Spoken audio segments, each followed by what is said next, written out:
प्रीत की लत मोह ऐसी लागी, हो गई मैं मतवारी। बल बल जाऊं अपने पिया को, न तो जाऊं वारी वारी।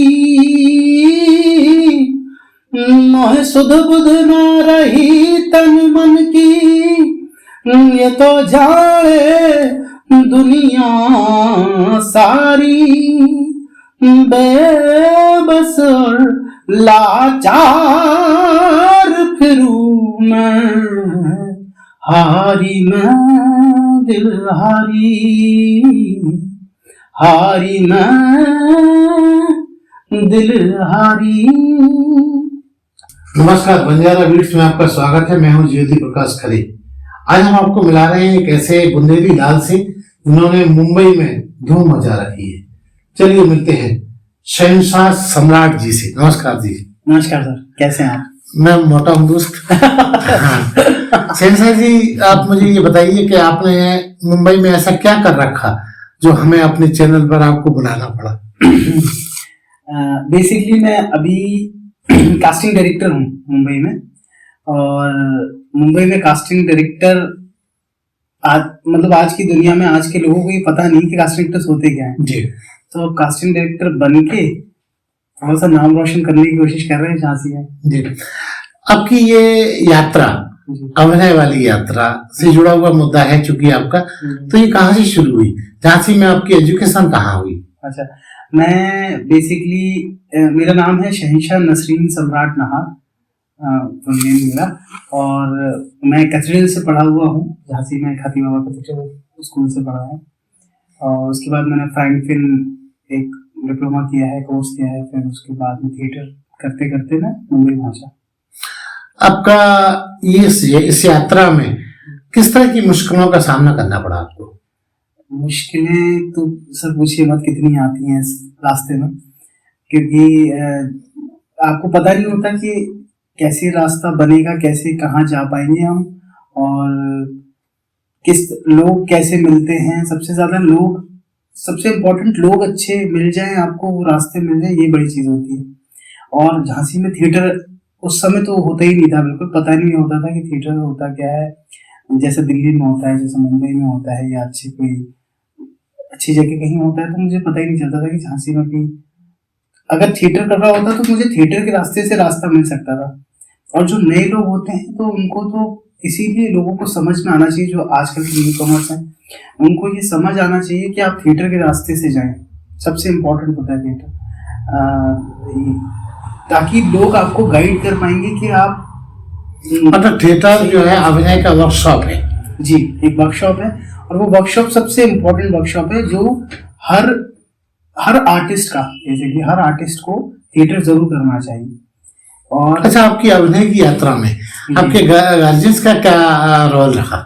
पहले तो झांसी के जैसे होते हैं, झांसी के लोग जो होते हैं वो एक्सेप्ट ही नहीं करते कि अभिनय को काम नहीं मानते। हाँ, अभिनय को कोई काम नहीं मानते। और जैसे कुछ बोलो कि भाई क्या करते हो, तो किसी को बोलो एक्टर है, तो अच्छा और क्या करते हो, काम क्या करते हो? मतलब लोग बोलते कि काम क्या करते हो। तो एक्टिंग काम है, और वो अपने आप में इतना बड़ा काम है कि लोगों को बाद में समझ आता है कि वो जब लोग शाहरुख खान बन जाते हैं, दिलीप कुमार बन जाते हैं, बच्चन जी बन जाते हैं, तब समझ में आता है कि क्या काम है। और उसके अलावा भी फिल्म इंडस्ट्री में बहुत सारे काम हैं जो क्रिएटिविटी से है, तो पर्दे के पीछे होते हैं। जी, पर्दे के पीछे जो होते हैं। तो आपके गार्जियंस ने कैसे आपको एक्सेप्ट किया, कब आपने उन्हें बताया कि आप इस यात्रा को शुरू कर चुके हैं? मैंने बालाजी के कुछ शो किए थे, पहले मैं असिस्टेंट डायरेक्टर रहा काफी चीजों में, समझने के लिए कि ये लाइन कैसी है। और सबसे पहला मुझे ब्रेक मतलब बालाजी के शो से ही मिला। मैंने शो किया था एक परिचय, तो घर वाले बड़े खुश हो गए क्योंकि परिचय, बालाजी के सारे शो चलते थे, ऑलमोस्ट सारे शो हिट हैं, आज भी चलते हैं कुछ।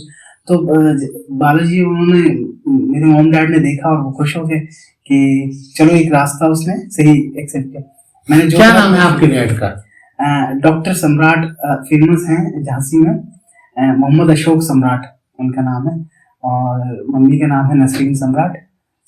डॉक्टर सम्राट जो इनका क्लिनिक नगरा में है। जी जी और वो वकालत भी करते हैं। जी जी, और वो एडवोकेट भी हैं और डॉक्टर भी हैं। जी और झांसी में उन्होंने लोगों की बड़ी सेवा की है। जी जी। और आज भी वो उनका स्पेशलाइज्ड है, वो घुटनों का इलाज बहुत हाँ, अच्छा है। घुटनों का इलाज। जी तो आगे फिर क्या हुआ? उन्होंने कैसे आपको आशीर्वाद दिया और आप आगे बढ़ते चले गए? जी, उन्होंने फिर जब वो ये देख लिया उन्होंने कि ये जोधा अकबर में आने लगा है और काफी मोहल्ले के लोग मुझे देखने आने लगे हैं, न्यूज़पेपर में नाम आया, और तो लोग समझने लगे कि झांसी के लोग भी जब मुझे देख लिया, मतलब नाम देख लिया, टीवी पे मुझे देख लिया, तो खुश हो गए। तो मम्मी पापा फिर दोनों ही खुश हैं। अब तो सभी लोग खुश हैं, अब फैमिली में सारे लोग खुश हैं और कहते हैं, अब ताल ठोक के कहते होंगे ये मेरा बेटा है। बिल्कुल बिल्कुल, अब ताल ठोक के कहते हैं। मैं बहू भी ले आया, एक्टर ही है वो भी। अच्छा अच्छा। तो अब वो फिल्में कर रही है तो बड़ा खुश होते हैं घर वाले।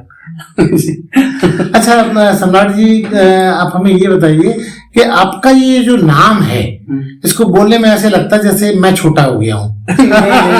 ऐसा बिल्कुल भी नहीं है।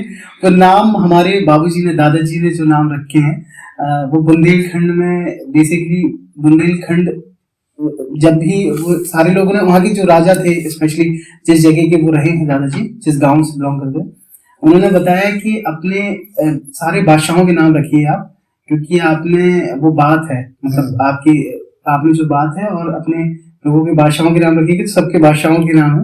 और आपके नाम के आगे नाहर भी उन्होंने लगवाया। जी। तो नाहर होता है शेर बुंदेलखंडी में, जी, जी। मतलब वैसे जी। जाना चाहे तो। और तब से वो लगा है और सबके बादशाह वाले नाम है।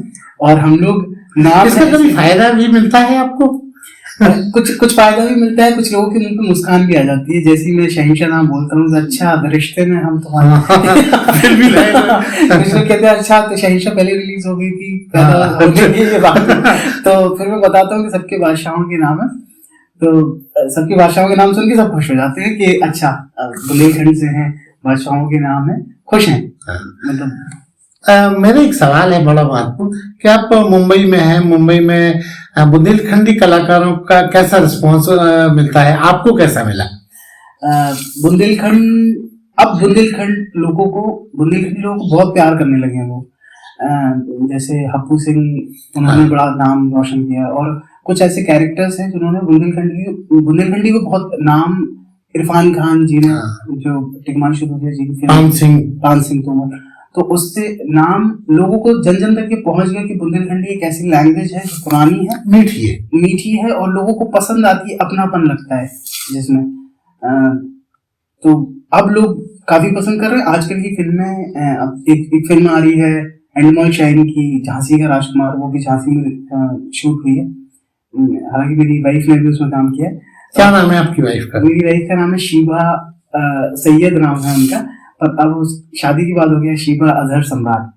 तो उन्होंने उसमें काम किया और उसमें भी वो पूरी बुंदेलखंड की कहानी, जर्नी दिखाई है, अपनी झांसी की जर्नी दिखाई है। आप हमें इसलिए बता रहे हैं कि वो आपकी पत्नी है, या सचमुच आप ये बताना चाह रहे हैं? वो एक्चुअली मेरी वाइफ है, और मतलब मैं बताना चाह रहा हूँ कि मैं अपनी लाइन में शादी करके बड़ा खुश हूँ। ना आई एम वेरी हैप्पी।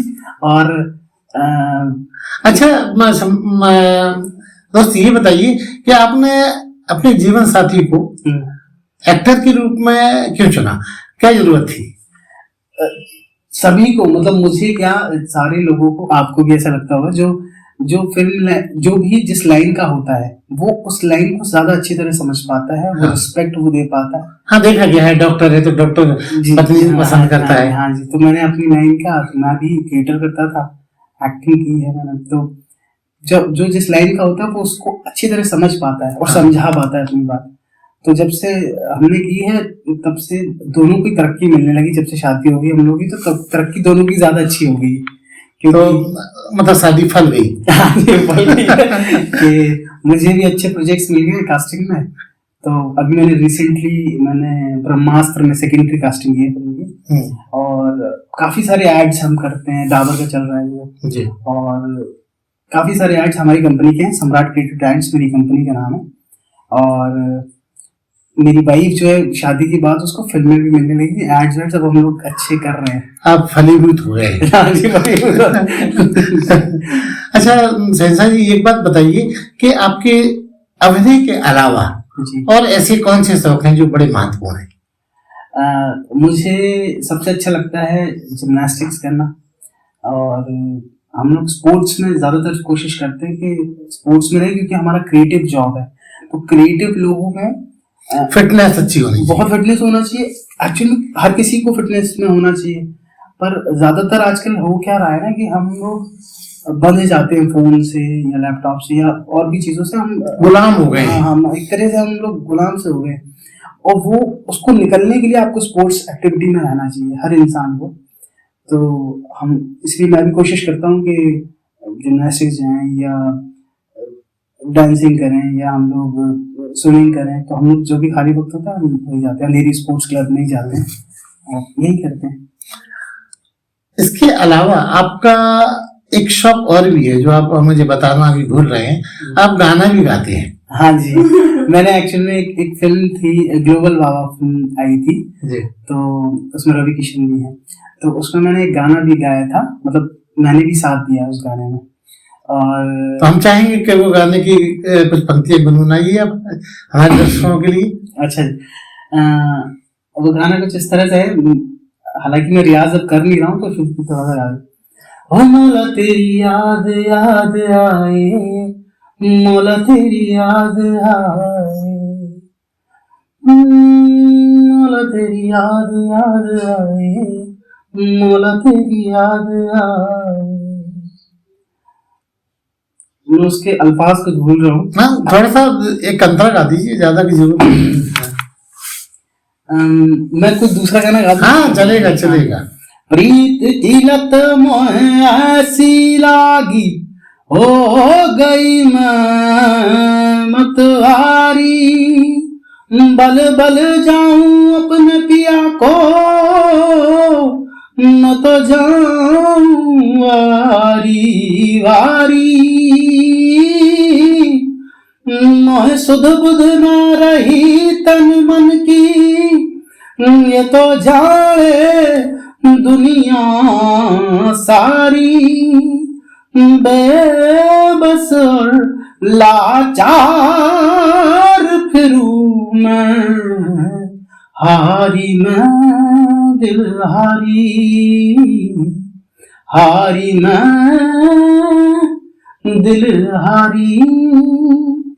बहुत शानदार। Thank you so much. शहंशाह जी, अब नया साल आने वाला है, आपके नए साल के नए और धमाकेदार क्या प्रोजेक्ट्स होंगे जो हमारे दर्शकों को चौंकाने वाले हैं? अब मैं आजकल, मतलब वैसे तो लाइनअप है काफी सारी फिल्में, पर धर्मा की एक फिल्म है जो आने वाली है, और एड्स तो हम बेसिकली करते ही रहते हैं। मेरा पेज है, कंपनी पेजेस है हमारे, सम्राट क्रिएटिव टैलेंट्स नाम से, फेसबुक में, इंस्टाग्राम पे।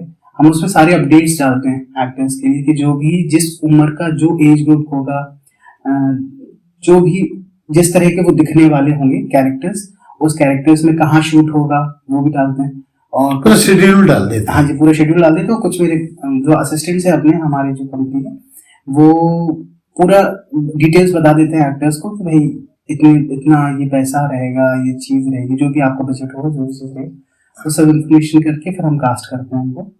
तो कास्ट हो जाएगी। एड्स और मूवीज सबसे ज्यादा करते हैं हम लोग। और कुछ ऐसा जो आप मुंबई में रहकर हमारी झांसी, बुंदेलखंड की झांसी नगरी, रानी झांसी की नगरी के लिए वहाँ सोचते हैं कि यहाँ के लोग, यहाँ के कलाकारों को भी मौका देना चाहिए, मिलना चाहिए? बिल्कुल, मैं सबसे ज्यादा चाहता हूँ कि झांसी के लोगों को प्रमोट करूँ। मैं सबसे ज्यादा चाहता हूँ कि हमारे लोग क्रिएटिविटी में सबसे आगे जाएं। बुंदेलखंड वैसे भी नाम रोशन कर रहा है, झांसी के लोग नाम रोशन कर रहे हैं। मैं चाहता हूँ कि कुछ ऐसा टैलेंट उभरे झांसी से, और टैलेंट बहुत है, बेसिकली बहुत है, और मैं चाहता हूँ कि बस उनको सही लोग मिल जाए। तो इसीलिए हम जो भी मैंने अपने, अब आप तो हैं वहाँ मुंबई में। जी बिल्कुल। तो मैं गर्व से कह सकता हूँ कि वो आपसे जुड़े और इस बुंदेली परिवेश को वहाँ पे महकाएं। बेशक बेशक, मैं ये चाहता हूँ कि बुंदेलखंड के लोग बहुत आगे जाएं, और मेरे लोग, मतलब मैं अपनी टीम से भी बोल के रखा है मैंने कि बुंदेलखंड लोगों को, स्पेशली झांसी के लोगों को और अच्छी तरह आप एक्सप्लेन करिए, जो भी प्रोजेक्ट्स होते हैं आप अच्छी तरह एक्सप्लेन करिए, ताकि वो समझ पाए और अपने कला को आगे तक लेके जा पाए। आप मानते हैं कि बुंदेलखंड में कलाकारों की कमी नहीं है? नहीं, बिल्कुल नहीं। बुंदेलखंड में कलाकार की कमी शुरू से ही नहीं थी। मतलब शुरू से जब मैं पैदा भी नहीं हुआ था तब से ही इतना सारा टैलेंट है। इवन राज कपूर जी आते थे और कभी भोपाल आते थे या सागर आते थे, कभी झांसी भी आए हो, तो वो बुंदेलखंडी लोगों को स्पेशली पसंद करते थे। जैसे शरद जी हो गए पुराने, और इतने सारे लोगों को पसंद किया है। और लोग जानते हैं कि बुंदेलखंड की एक ताकत अलग है। बुंदेलखंडियों ने अपना डंका बजाया भी है, हर जगह डंका बजा रहे हैं, हर जगह डंका बज रहा है। आने वाले टाइम में आप देखिए, हर फिल्म में, ज्यादातर आप वेब सीरीज में देखेंगे, आप किसी में भी देखिए, आप बुंदेलखंडी एक कैरेक्टर भी होने लगा है, उठाने लगी। हाँ जी। अब लोगों को, और डायरेक्टर चाहते हैं कि ऐसा कैरेक्टर हो कि बुंदेलखंड से हो, या वो कहानी उधर से हो, तभी इतनी फिल्में बन रही हैं। और आने वाले टाइम में बुंदेलखंड का जलवा होने वाला है जी। शहनशाह जी, बंजारा बीट एक इंफॉर्मेशन देने वाला और जोड़ने वाला, मन से जुड़ाने वाला चैनल है। हम चाहेंगे आप हमारे दर्शकों को, जो यहाँ से बम्बई पलायन करते हैं बिना सोचे समझे, और उनकी फिर बाद में विसंगतियां होती हैं, दुर्गति होती है, क्या कहना चाहेंगे ऐसे लोग जो मुंबई जाने को तैयार बैठे हैं? उनके लिए मैं स्पेशली मतलब मैं बताना चाहूंगा कि जो न्यू कमर्स होते हैं ना, वो समझ नहीं पाते बेसिकली। कुछ लोग उनको ये बोल देते हैं कि आप अच्छे दिख रहे हैं, है ना, यू शुड ट्राई मॉडलिंग और एक्टिंग, पर लोगों को ये समझ नहीं आता कि उनको खुद को समझना बहुत जरूरी है कि उनके अंदर है क्या बेसिकली, और कैलिबर कितना है। उसके लिए आप पता कैसे कर सकते हैं? आप अपना खुद का ऑडिशन बनाएं, आप खुद का मोनोलॉग बनाएं, खुद अपने आप को देखें। जो थिएटर से लोग जुड़े हुए हों, जैसे BNA से हैं, NSD से हैं, FTII से हैं, या कुछ अच्छे कास्टिंग डायरेक्टर्स भी अब हम जैसे लोग होंगे, वो पहले उनको पूछें कि मैं उस लेवल पे हूँ कि नहीं, या मैं, और कितनी तैयारी की जरूरत है, कितनी तैयारी कर सकते हैं, क्योंकि बिना तैयारी के कुछ नहीं होता है। आप जब भी इंसान, कुछ लोगों ने कुछ गलतफहमी इसलिए हो गई है कि कुछ एक्टर्स जो पुराने थे, जैसे मुकुंदा हैं, या तो उन्होंने उस लेवल की अपनी जर्नी बताई थी वो, पर शाहरुख खान जी ने जो ऑडिशन दिया, कभी इंटरव्यू में अपना बताया, वो जिस लेवल पे वो बताते थे, वो थिएटर के लोग थे, बचपन से उनके डैड थिएटर करते थे, वो मंडी हाउस आना जाना था, तो वो कहानियां अलग होती थी। आज कहानियां अलग हैं, हर किसी की कहानी अलग है, हर किसी का स्ट्रगल अलग है। लोगों को वो समझना पड़ेगा कि आपको जाना है तो कैसे जाना है। ऐसा नहीं होता है कि यार कुछ जुगाड़ हो जाएगी या कोई गॉडफादर मिल जाएगा। इस सबका स्रोत बहुत सारा सीरियल और न्यूज, इसमें फिल्मों में भी दिखाते हैं कि भाई कोई भाग के गया अपने छोटे से शहर से, वहाँ कोई गॉडफादर मिल गया, तो इससे भी लोग रुमानी होकर पहुंच जाते हैं। हाँ जी, और लोग वो कुछ चीजें गलत फहमी, मतलब फिल्मों का दिखाने का तरीका कुछ और होता है, लोग ले कुछ और, उसको वास्तविकता में गलत ले लेते हैं। हाँ जी, जैसे राजपाल जी ने एक इंटरव्यू दिया था कि मैं भैंस बेच के गया था, तो वो कुछ लोग सोचते हैं कि वो मैं भी भैंस बेचूंगा तो हो जाएगा। ऐसा होता नहीं था, क्योंकि वो खुद भी NSD से थे। लोगों को कहानी ये नहीं पता कि NSD कैसे पहुंचे हो, या कितने साल उनको दिल्ली में लगे या मुंबई में लगे, या उनका जो सफर था वो नहीं समझ। अच्छा, मैं वो जो बताया जाता है वो आधा सच होता है। कुछ चीजें ऐसी होती हैं कि आधा सच भी कह सकते हैं। कुछ ऐसा होता है कि जो जिसकी कहानी है, जैसे मेरी कहानी कुछ अलग है। मैं एक डॉक्टर का लड़का हूँ, और मेरे पापा जी पहले मतलब विश्वास नहीं करते थे, पर मैं जैसे पहुंचा तो फिर बाद में करने लगे विश्वास। पर मेरी सबकी अलग अलग कहानियां हैं। मेरी भाई की कहानी अलग है, वो कहाँ से है, वो सब अलग अलग जगह से आते हैं। कोई गांव से आ रहा है, कोई शहर से आ रहा है। मैं कैथेड्रल से पढ़ा हूँ, ये मेरी उपलब्धि हो सकती है कि मैं कैथेड्रल स्कूल से पढ़ा। कुछ लोगों को तो इंग्लिश मीडियम स्कूल से भी नहीं पढ़े हैं, पर फिर भी नाम बनाते हो। तो ऐसा कोई जरूरी भी नहीं है कि आप वो करें। हाँ, बस अपनी पढ़ाई पूरी करें, और जितना हो पाए आप कोशिश करें कि पढ़ाई में ज्यादा जोर दें। वही काम आएगी सबसे ज्यादा। और बाकी वर्कशॉप्स करें, डायरेक्टर्स होते हैं अच्छी, आजकल हर चीज अवेलेबल है। आजकल हर चीज अवेलेबल इसमें हो गया है, गूगल में आ गया है। आजकल सब पता चल जाता है कौन से कास्टिंग डायरेक्टर्स हैं जो अच्छे हैं, या कौन से डायरेक्टर्स अच्छे हैं, प्रोडक्शन हाउस कौन सा अच्छा है। तो लोग फंसेंगे नहीं। अब जानकारी भरपूर मिलने लगी है, उसका इस्तेमाल अब मिलने लगी है। नहीं तो कुछ लोग क्या करते थे, रजिस्ट्रेशन, हाँ कोऑर्डिनेटर और कास्टिनेटर्स में फर्क क्या होता है, कुछ लोग ये सोचते हैं कि कुछ लोग पैसा लेते हैं मुंबई में, मतलब रजिस्ट्रेशन करवाते हैं वगैरह, तो वो उस चीज में नहीं फंसना है। बेसिकली इस लाइन में पैसे कभी भी एक्टिंग के लिए आपको पैसे देने नहीं पड़ते, उल्टा पैसे मिलते हैं वहां से। एक्टिंग खरीदी नहीं जा सकती। हाँ जी, खरीदी नहीं जा सकती है। और ऐसा कुछ कॉन्सेप्ट है ही नहीं जो फैला दिया कुछ लोगों ने कि ऐसा होगा। ये कास्टिंग डायरेक्टर को भी एक फीस मिलती है, जैसे सारे डेजिग्नेशन जजेस की भी है, जो डायरेक्टर्स होते हैं, प्रोड्यूसर्स होते हैं, सब क्लासिफाइड है। हाँ जी, क्लासिफाइड होते हैं, सबकी एक फीस मिलती है और सब अपना कास्ट करके दे देते हैं। कोऑर्डिनेटर्स कुछ लोग ऐसा करते हैं, वो एक्टर से भी पैसे मांग लेते हैं, तो एक्टर्स को बोलते हैं भाई हम आपको बुला लेते हैं। तो क्रिएटिव जॉब नहीं है, basically creative job casting directors की होती है, क्योंकि वो जो डायरेक्टर्स पहले काम करते थे वो कास्टिंग डायरेक्टर्स अब काम करते हैं। तो ये थे शहंशाह, जो वाकई शहंशाह बनकर झांसी का नाम मुंबई में रोशन कर रहे हैं। शहंशाह जी, बंजारा जी से बात करने के लिए बहुत बहुत धन्यवाद। Thank you so much sir, आपने हमें बुलाया है, इस काबिल समझा। Thank you so much. इस चैनल को लाइक और सब्सक्राइब करना ना भूलें। देखते रहिए बंजारा बीट्स।